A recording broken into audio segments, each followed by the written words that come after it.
end point is not saying yes to Jesus. That's the starting point.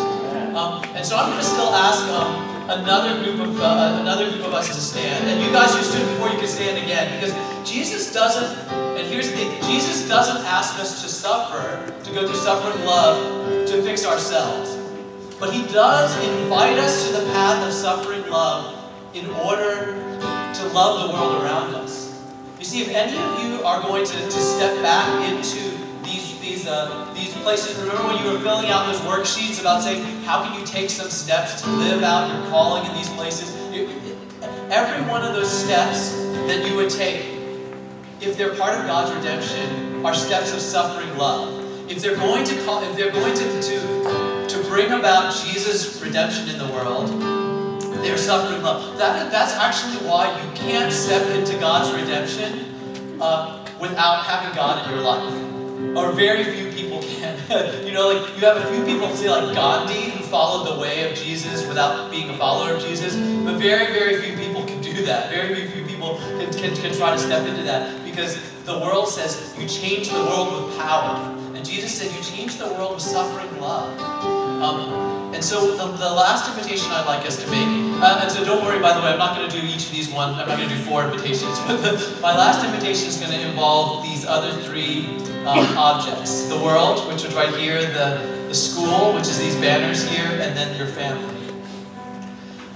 Some of you are receiving a call from God to be able. Actually, this is a two-part call. So you know how you guys filled out that worksheet. Now, some of you, it was just a worksheet, right? Filling out a bunch of hard questions. Some of you, which you didn't understand. But some of you, in the midst of that, knew that, hey, God really is calling me somewhere. God's given me 5 words, and He's told me who to be, and He's told me where to be this person.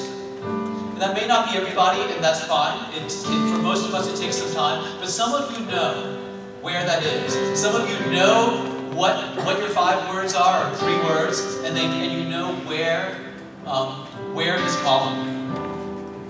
And so I'm talking to you guys now, and those of you who said yes to Jesus the first time, this includes you as well. Some of you know those places. The first invitation I want to make is for those of you who said, I know what my 5 words are, and this one is going to be hard.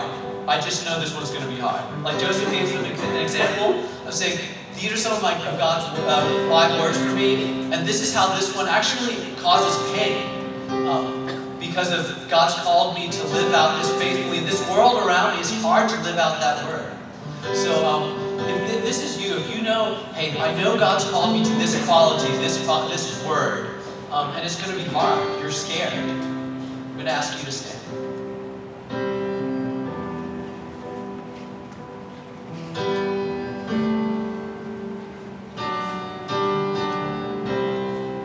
Thanks. If there's anybody, again, who you know the character He's calling out for you, the definition, He's defining you in a way, and that definition is scary because that wouldn't have been the easiest path. It wouldn't have been the path of least resistance.